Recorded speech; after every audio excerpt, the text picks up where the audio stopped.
Say, do what comes naturally, just be the real me. Follow your true you inside of your head. If I did what comes natural, I'd just be a black hole. I'd never get dressed or even get out of bed. I don't wanna cook food, I have to go shopping for recipe options and make out a list. The sink pile's higher, still it wouldn't inspire me to wash out a wine glass or dry off a dish. And I hate to start drawing, it's so pointless and boring. Why devote so much effort for some second-rate art? I force myself to it every time that I You could have written this. Yeah, I go through the motions, though I'd rather not start. Saying do what comes naturally, just be the natural me. Follow your true you inside of your head. If I did what comes natural, I'd just be an asshole. I'd end up lonely, broken, better off dead.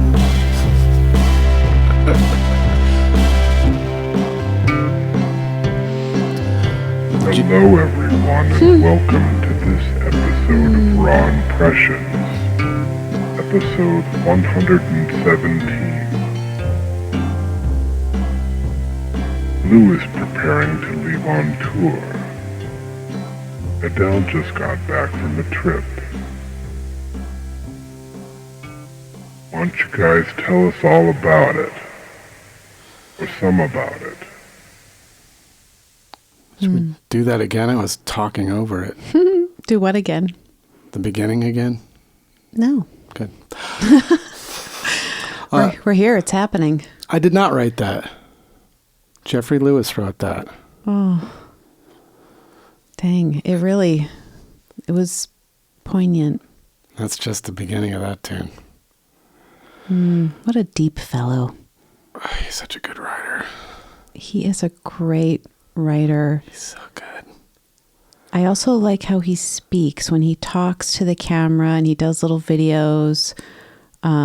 He speaks like in such a sincere voice. He's a native New Yorker. And he has a new record out called The Even More Freewheeling Jeffrey Lewis. And he took the cover picture is from the same spot that from the Bob Dylan record where he has his girlfriend at the time and he's walking in the middle of the street and Jeffrey is naked. Oh my God. Walking with a woman that I presume to be his girlfriend. Oh my God. Is it full frontal nudity? I've only seen it blacked out. I'm assuming that the actual cover is, his junk's hanging out. Well, maybe we'll have to buy it and see for ourselves. Jeffrey, will you send us a signed copy now? Can you do a little artwork on there for us, maybe? Can you sign your cock for us? Sign your cock. Yeah, thanks. Yeah, wow. I'm becoming... Jeffrey Lewis kind of got my ear a long time ago. And I don't know. I think this record, I played a show with him a couple of years ago. I remember. I was at it. Yeah. And I'm pretty sure a lot of this new record is comprised of some songs that I heard that night for the first time. And his songs just come with so many words, like you're like just bamboozled by the turns of phrase and all of these remarkable personal... And I mean, he's a wonderful writer. And I listened to that song, not that version, that's my version of the song. I was so enamored with the song when I heard it while I was doing dishes the other day that I thought I have to digest this song. So I took 2 or 3 days among all the other things that I've been meaning to do or was supposed to do. I was like, I'm actually just going to sing this song over and over and over to myself as some form of therapy, perhaps. I don't even know. I mean, other than it being a great song, I'm not sure. I think I'm really, his songwriting and his style is curious to me because it's a lot like Woody Guthrie, Bob Dylan. He's very much in the line of like classic folk musicians, in my opinion. And he also, like Bob Dylan, like when Bob Dylan came to New York City, he went and visited Woody Guthrie. He came from Minnesota. Yeah. And Jeffrey also very similarly makes contact with like his influences and the people that are really influential in sort of this really underground like folk scene. And one that like popped up in the 60s in New York, which was incredible. There was a band called the Fugs. There was this guy, Thule Kupferberg, Ed Sanders, and then also there was a band called the Holy Modal Rounders, they made really crazy folk music, like so underground, like Bob Dylan, but like way down, and like crazy, profane, politically incorrect, like, and he hangs out with these guys. He visits them in the hospital, much the way. So I just love how he understands where the art came from. He understands the culture of it, and he's also just this real New Yorker. There's just so many things that I like about Jeffrey Lewis. And when I got to meet him and play the show, I liked him even more because we have very similar taste in music. Yeah. We love post-punk and we love garage rock. Yeah. And he was playing stuff that I was like, oh my God, I didn't know that anyone else loved these songs as much as I did. And just post-punk, late 70s, very early 80s, post-punk music made by women and men, very politically charged music. And then garage rock are truly my favorites. And ska. I love early ska. Yeah. These are things that I can just hear on a loop. I just love, and there's so much of it. Anyway, so I wanted to pay tribute to Jeffrey. Nice. And so I thought that was lovely. And it's not over yet. Oh, okay. It's going to come back in and say hi. It's going to come back in and say hi at some Okay. inopportune time. But great. So I welcome it. So you came back from a trip to visit your mother. Yeah. Who was terminally ill. Yeah. With, the worst disease ever. So. Yeah, I did. Today, let's see, I just got home actually, really, 2 days ago. And, yeah, those trips are hard. They're just so hard. Beautiful, too. I want to make that clear. I just mean hard because I'm sad. That's the hard part, is I'm sad, You've been writing lately. Yeah. Kind of for the first time since we've been together. You've been writing, like really prolifically writing. And you wrote I thought, a very beautiful piece about flying out there. And something called like anticipatory grief. Yeah, I'm kind of getting to know what that is. And that's just when you have someone you love who for certain is dying, has an incurable illness, and their days are numbered. And so you're in this mourning process before they even die. It's so, seeing someone actually change is quite the experience. I mean, there's death, where someone has a heart attack and boom, they're gone, right? That's shocking. That's horrible. It's all horrible and hard, if it's someone you love.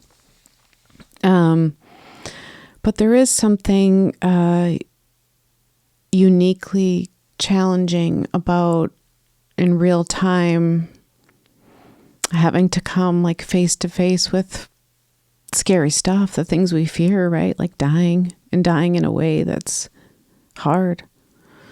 Where you're not just like, oh, I'm just going to live to be 99.9 years old and I will lay down in my bed someday and cross my arms and close my eyes and drift away and la la la, right? Life is so unpredictable and you don't know. You really don't know what it will be for yourself or for your loved ones.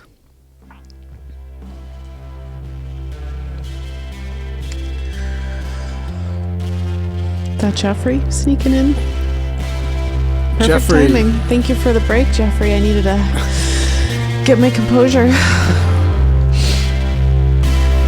I don't wanna walk out or go to museums, assemble a picnic or think of a plan on a rainy or nice day on a bus or a subway. Why would I want to just because that I can? Or have to take towels and change into swimsuits, then have to go swimming, then have to get dry, and need to use sunscreen and work on a suntan. To even be lazy still demands that I try.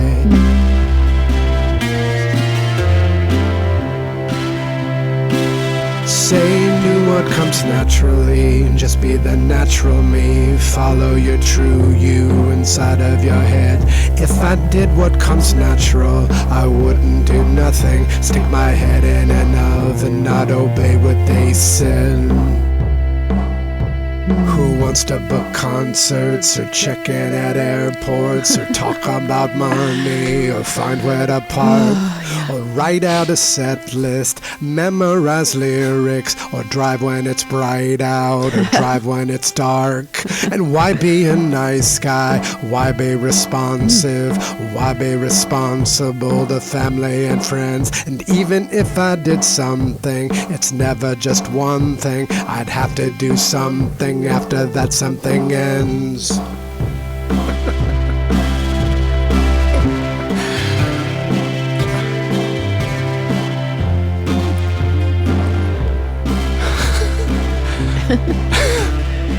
I relate to that, even though I'm not a touring.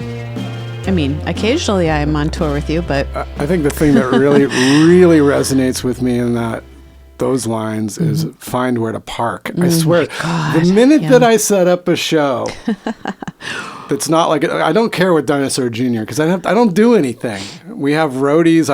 I'm almost like contractually incapable of doing anything. I can't lift my amps. I can't. I've got to be as. yeah, everyone has their part. Everyone plays their part, and I don't. You don't want to muddy it up by trying to help people or like it just because people have. I mean, especially people have routines, and my job is to like show up at sound check and show up for the show, and be in the lobby. Well, to be fair, you lifting amps and stuff might not be the best No, thing. I got a hernia on one of the last sebadoh tours. Yeah, so I was going to no. say, what if you hurt yourself and then you can't go on stage, and then the person that's supposed to lift the amp, can't have whatever. Yeah, it all matters. Every part matters. Yeah. Folk Implosion, I'm going on tour. It's just John and I, and we You're leaving tomorrow. don't have amplifiers. We don't have them. And we don't have enough T-shirts to hurt myself with. It's like a box. So, Yeah. but boy, when I set up a tour with Folk Implosion or Sebadoh, the first thing I think about is like parking. Where the fuck are we going to park? Because there's nothing worse. It's like there's this place called Johnny Brenda's. Wonderful place. You've been there. Oh, we parked so far away. Do you remember that? Like Oh my God, we were blocks away. Here's the thing. I love Johnny Brenda's. Yeah. Great place to play. Fantastic stage. Really good food in the restaurant.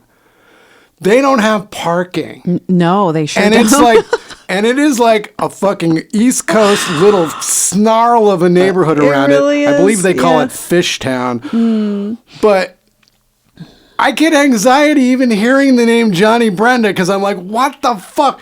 I mean, and to me, when a club just blithely says, "Oh, by the way, we don't have parking," I'm like, Good luck. I'm like, it's a deal breaker in my mind. And then in the line two where he says like, or talk about money, it's like, oh God, it's like, yeah, you're the guy in the band, and then you got to talk about money to the other people in the band, and then you got to talk about. I mean, it's like he just climbed inside of my brain for this song. And it is that realization too, is like, if anything is going to get done, anything pretty much, you really do have to do it yourself. Yes. You do. You have to. It's like, and Yeah. and so when you have a lifetime of knowing that and doing that, when you're sort of like at my age, I'm like, do what comes naturally. I'm like literally People my age were like on their deathbeds, not only 100 years ago, really.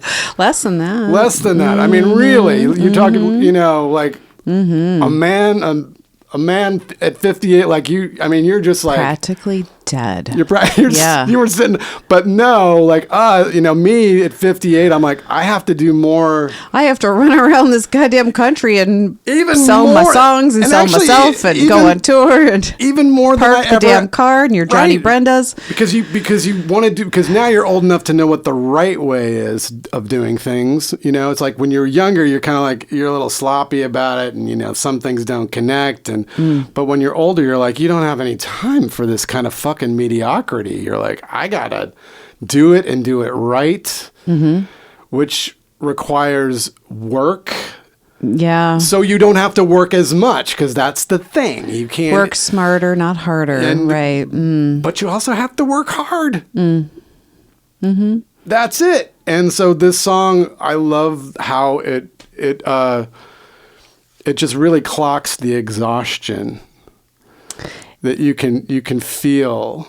Yes. As a sort of a lifer. Well, it's like a running, ticking list, right? And I think what I appreciate so much too about that song is it's just saying it all so plainly. It's like, oh my God, just laying it out so plainly. There's really no frills. Oh my God, there's also a gorgeous song on the record, which I forgot to make a note of what it was, but it's one of the most beautiful songs about all the great things in life that I've ever heard. Oh, well, let's, maybe you should learn that for another episode. I'd love to. Yeah, I should. Yeah. There's a lot of words in those goddamn Jeffrey Lewis. I know. Too, so. He's another writer like, Dylan, etc. He is. Mm-hmm. He is. I mean, from the first, I've seen him 3 times now, and each time, like, the first thing that leaps into my head is like, oh, this is what it's like when you see someone really say something that's important. Yeah. And when you're hearing it and you're just seeing it happen, and you're like, oh my goodness, he's making this little forever moment right now, Yeah. And it really, the way his style, his method of delivery is so relatable. Yeah. And so seemingly simple that it's very human. That's the only way I can put it. And I'm glad that you draw, Jeffrey. I'm glad you do that too, because that's also, he does incredible stuff with his art and cartoons. Take a lot of work. Yeah. Just a lot of work that he puts himself up to. And I love that too. It's like, he's not making it sound like it's simple. Because sometimes when you see someone who does all those things, you think, oh, it's so simple for them. Oh gosh, they just do it. And it's so natural and simple. But to hear him excruciating detail, what it takes for him to do it, makes it somehow... There's something about it that's so empowering to me. Well, it's like a shared humanity. We all, you have to like, it's looking behind the curtain. Here's the work. This is how I got to the end result, Yeah, I love it. I love it for so many reasons, and it just was really resonating with me. If I said, is that the second time I've said resonating? Say it again. Resonate. Resonate. It's a good word. Can I say something about Johnny Brenda's? Yes. Yes, I remember.